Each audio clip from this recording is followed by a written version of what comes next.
Bonsoir et merci d'avoir fait le bon choix de nous suivre. Et nous recevons sur ce plateau le ministre de la Sécurité et de la Protection civile, le général de division Daoud Ali Mohamedine. Monsieur le ministre, bonsoir. Bonsoir, madame. Avec vous, un communiqué du gouvernement. Merci, madame. Communiqué numéro 073 du gouvernement de la transition. Le gouvernement de la transition a le regret d'informer l'opinion que, dans la nuit du 31 mars au 1er avril 2025, un drone des forces armées et de sécurité de la République du Mali, immatriculé TZ98D, s'est écrasé sur le territoire national à Tenzawatène, cercle d'Abé-Ibara, région de Kidal. L'épave a été localisée précisément dans une zone dont les coordonnées géographiques sont les suivantes. 19 degrés, 52 minutes, 4,738 secondes nord, 2 degrés, 53 minutes, 38,101 secondes est, à 9,5 km au sud de la frontière Mali-Algérie. Suite à cet incident, une enquête a été immédiatement ouverte. Des résultats de l'investigation préliminaire, les points suivants méritent d'être évoqués. La liaison a été perdue avec l'appareil dans une position située sur le territoire malien et dont les coordonnées géographiques sont les suivantes. 19 degrés, 51 minutes, 50,526 secondes nord, 2 degrés, 53 minutes, 36,099 secondes est, soit 10,2 km au sud de la frontière Mali-Algérie. La distance entre le point de rupture de liaison avec l'appareil et le lieu de localisation de l'épave est de 441 mètres. Ces deux points sont tous situés sur le territoire national. Les dernières informations transmises par le drone étaient relatives à une rencontre de terroristes de haut profil qui planifiaient des actions. L'aéronef est tombé à la verticale, ce qui, probablement, ne peut s'expliquer que par une action hostile causée par des tirs de missiles sol-air ou air-air. Quelques heures après l'incident, le gouvernement de la transition a pris connaissance par voie de presse d'un communiqué du ministère de la Défense algérienne revendiquant la destruction d'un drone qui aurait survolé l'espace aérien de l'Algérie sur 2 km.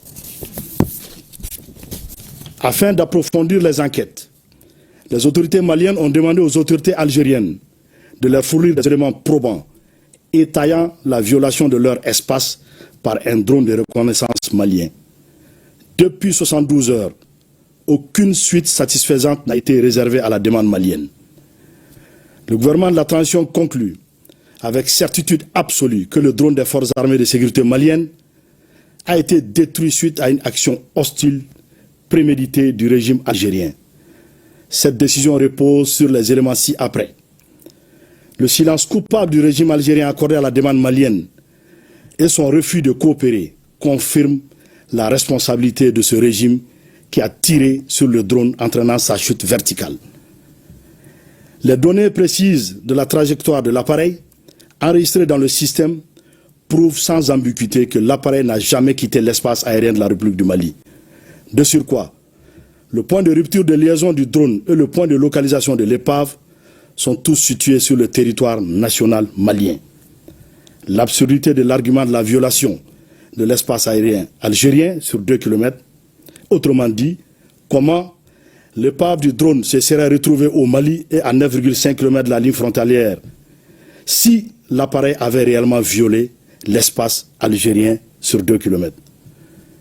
Face à la gravité de cet acte d'agression inédit dans l'histoire des relations entre le Mali et l'Algérie, le gouvernement de la transition condamne avec la dernière rigueur cette action hostile, inamicale, condescendante des autorités algériennes, dont le chef de l'État affirmait récemment à Mondovision que, je le cite, 90% des solutions maliennes se trouvent en Algérie.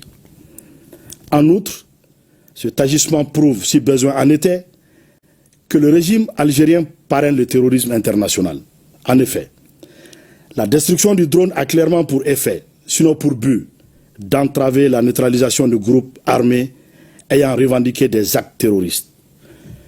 Le gouvernement de la transition, en cette triste circonstance, tout en rappelant la teneur de son communiqué numéro 64 du 25 janvier 2024 et celle de l'allocution du Mali lors de la 79e session de l'Assemblée générale des Nations unies, condamne l'attitude du régime algérien qui, en plus de servir de base arrière aux groupes terroristes, s'engage aujourd'hui dans la lutte armée pour perpétrer des agressions contre un État voisin en vue de protéger ses suppôts terroristes.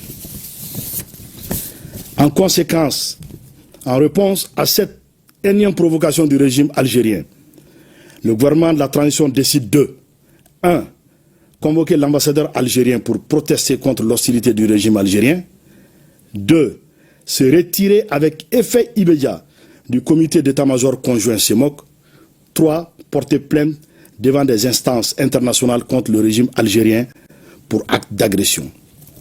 Aussi, le gouvernement de la transition fait remarquer que cette agression flagrante du régime algérien contre le Mali est en contradiction avec la participation effective de la République du Mali à la guerre pour l'indépendance de l'Algérie pour soutenir le Front de Libération Nationale FLN.